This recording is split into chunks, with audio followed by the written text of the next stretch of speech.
At 8:14 in the morning, your phone buzzes once, and a voicemail notification appears from your bank. You don't listen to it right away. You get dressed first. You make coffee. You check your email, reply to 2 messages that don't need an immediate reply, and somewhere in the back of your mind, a voice is asking why you're doing everything except the one thing in front of you.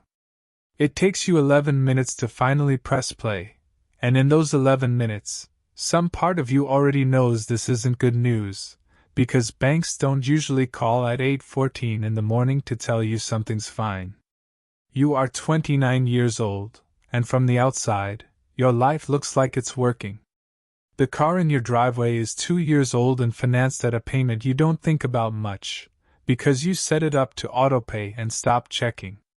The apartment has the kind of finish, the countertops, the light fixtures, the building's rooftop lounge you've used exactly twice, that tells anyone who visits you're doing well.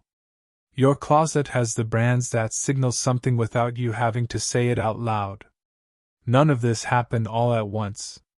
It happened the way most financial lives happen, one reasonable decision at a time, each one small enough on its own to never feel like a decision at all.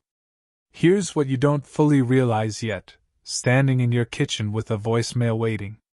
Somewhere over the last 5 years, your spending stopped being about what you needed or even what you wanted, and quietly became about what you needed people to see. Not dramatically. Not recklessly. Just steadily, the way water finds the lowest point in a room. Every raise you got became evidence you were supposed to spend, proof you'd upgraded, an invitation to move into an apartment, or a car or a wardrobe that matched the number on your paycheck instead of the number in your savings account. The voicemail is from your bank's fraud department, and it turns out to be nothing, a flagged transaction, resolved in 90 seconds, no real danger at all. But something about those 11 minutes of dread doesn't leave you the way it should. Because sitting there, waiting to press play, you realize something uncomfortable.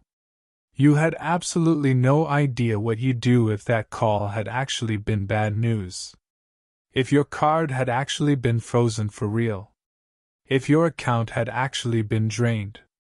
You make more money than you ever have in your life, and somewhere underneath that fact, you genuinely don't know if you could survive one bad month. That night, for the first time in longer than you'd like to admit, you actually open your accounts properly.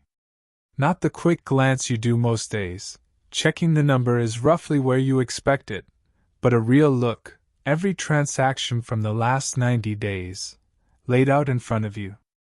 And what you find doesn't match the story you've been telling yourself. The car payment. The subscription services you signed up for and forgot to cancel. The dinners out that felt small individually, and add up to something else entirely when you actually total them. The clothes bought for a version of your life that photographs well but doesn't leave much behind once the photo is taken. Your income has gone up 3 times in the last 5 years. Your savings, adjusted for what's actually left after the debt, has gone up almost nothing at all. You start noticing it differently at work after that. There's a woman 2 cubicles over Priya, who's been at the company almost as long as you have, same level, similar salary, and by every visible signal, she's doing worse than you. Older car. Same coat for 3 winters running. Brings lunch most days instead of buying it.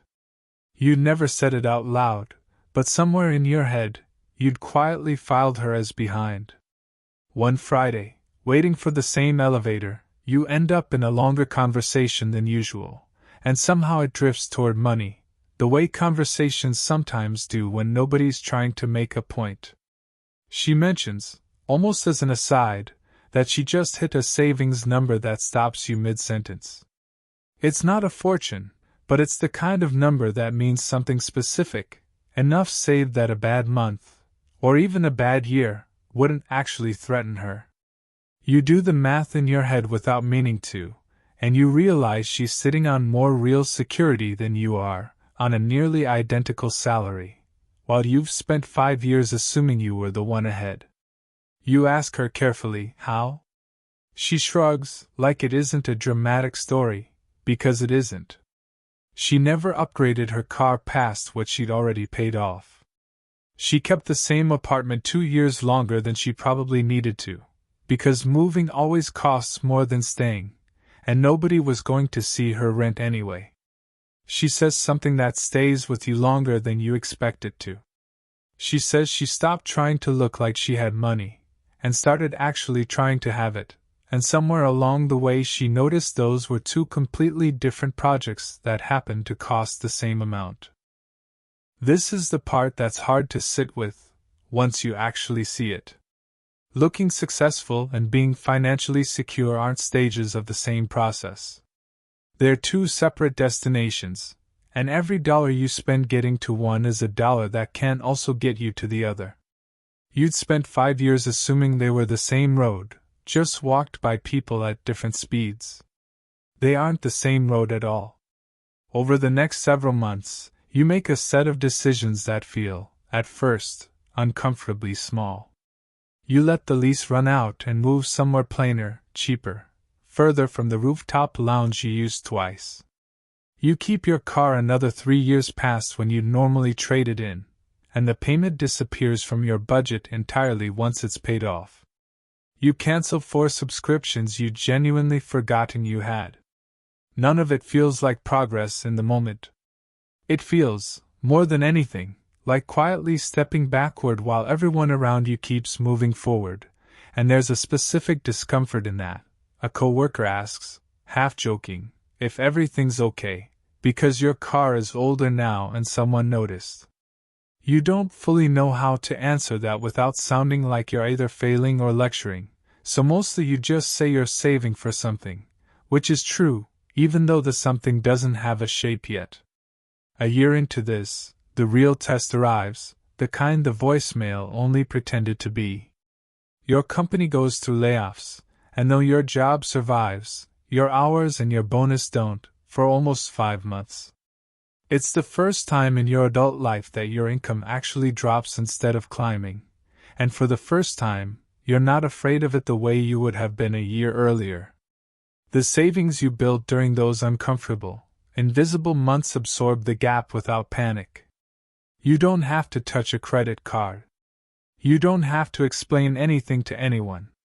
Nobody sees this part, the way nobody saw the discomfort of downgrading the year before. But this is the part that was actually the point the entire time.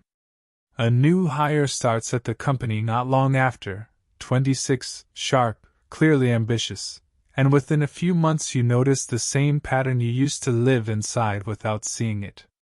A car a little nicer than the salary probably supports.